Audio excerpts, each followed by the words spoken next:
MotorWeek is made possible by Rock Auto, Tire Rack, and Die Hard.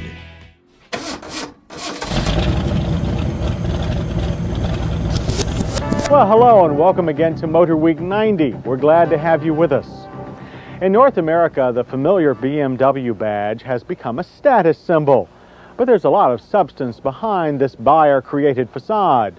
The spinning propeller symbol itself tells of BMW's contribution to the progress of aircraft engine design. Between the wars, the company had a reputation for building fine, sporting cars. But BMW hasn't always been a prestige mark. Nearly bankrupt in the early 50s, the company made its first post-war profits by building some of the ugliest, most Spartan economy cars in history. Well, this BMW M5 is neither Spartan nor ugly, and it has the substance that reminds us that BMW can build cars which are much more than just status symbols for the wealthy.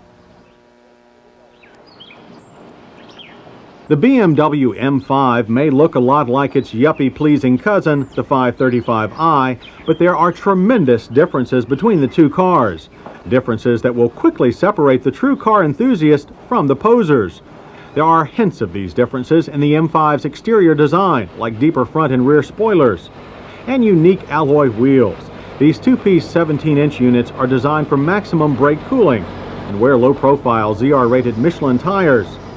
The car has also been heavily reworked under the skin by the staff of BMW Motorsports.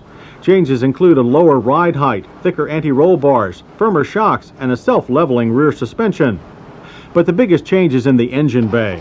The 535i's power plant has been swapped for the 3.5-liter dual overhead cam inline-six that once powered BMW's legendary M1. Long a favored power plant of the M series, this latest version pumps out 310 horsepower and 265 pound-feet of torque and idles more like a race engine than a sterilized BMW 6. The result is a 6.5-second blast to 60 miles per hour. The quarter mile ends in 15 seconds flat at 97 miles per hour. Very impressive for what is, to most of the world, a 3,800-pound luxury sedan. Power is strong through the entire rev band, with the most punch concentrated in the mid-range and top end. But there's an annoying throttle stumble during gear changes if the driver fails to lead the clutch release with enough gas. The clutch itself is quite heavy, like a competition clutch. Its weight and Porsche-like release bearing chatter will annoy refinement-hungry yuppies, but it adds character.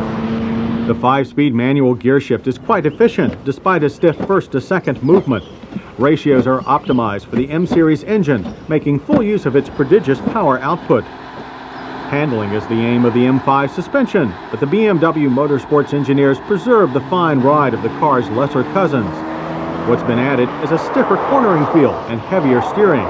The M5 talks to you in a manner normally unknown to today's BMW drivers. The higher the cornering speed, the more balanced the chassis feels. The M5 is a car that is best when driven at the limits of its performance. This faster the better character isn't likely to appeal to most luxury car buyers. It stamps the M5 as a pure enthusiast car. As in any hardcore driving machine, brakes are critical.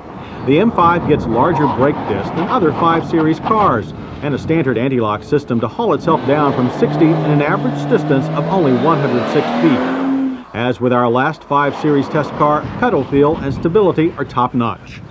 But we wish we could say the same about the gas mileage, which is EPA rated at a low 11 city, 20 highway. We average 17 miles per gallon. While the M5 is clearly a driver's car, luxury has become a BMW tradition. So the M5 gets an interior that fits its $56,600 price tag. Fine leather is everywhere, from the seats to the door panels. But like we've said so many times before, a warmer, less Teutonic look would be nice. The standard 12-way power seats will put anyone in a proper driving position.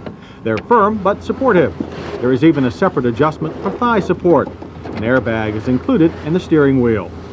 Once settled, the driver faces a fairly comprehensive set of analog gauges, including a 180 mile-per-hour speedometer, more proof that this is not your average yuppie-mobile.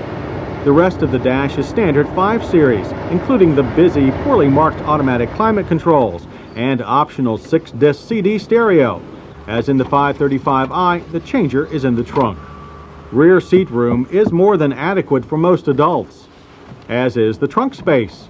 We like the extra touches like the toolkit and cargo net. Just be careful not to hit the CD changer when loading. But if you're like most car enthusiasts, you'll elect to leave distractions like passengers and bulky luggage at home and just go driving. You'll want to do the same in an Audi V8 and can do it for about $8,000 less. The Audi is not as powerful or as quick as the BMW, but offers four-wheel drive and a longer list of standard features. But the Audi lacks the exclusive hardcore enthusiast appeal of the limited production M5. The Infiniti Q45 is also a lot more common, but costs about $20,000 less. It's also less powerful than the M5 and can't quite keep up with the M5 series Bimmer when the roads get twisty. But it is more refined, though that may not matter to M5 buyers. It doesn't to us. We put the M5's unique character at the top of our list of hits. We're also taken with its formidable engine, excellent performance, and powerful brakes. And while this may be a hardcore driver's car, it lacks none of the luxury amenities that BMWs are famous for. Misses are few and consist of the engine's occasional throttle stumble, bulky first to second gear change, low gas mileage, and awkward ventilation controls. It's worth noting that the MotorWeek staffers who most like the M5 are also the first ones to leap into a Porsche 911 when it arrives. But we all applaud BMW for defying convention and building a car that appeals to the true auto enthusiast.